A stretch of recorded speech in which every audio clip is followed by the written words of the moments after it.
Hey, what's up? This is Ricardo at Parts People, and in this video, we'll outline the steps for completing a part replacement on your Dell PC. Visit our website and use this coupon for a 5% off discount.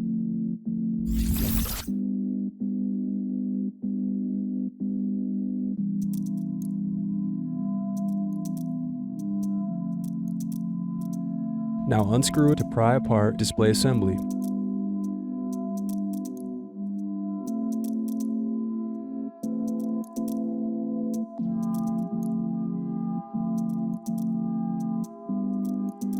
Next, disconnect and remove display assembly. Now unscrew and disconnect battery.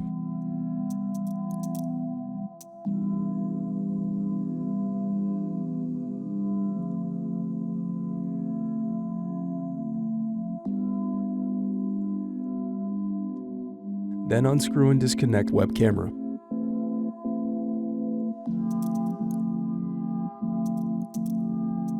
Thanks for watching. Don't forget to like and subscribe if you enjoyed this video. And if you need more, check out this playlist to watch other tutorials for your laptop. You can also click here to find parts for your laptop at partspeople.com.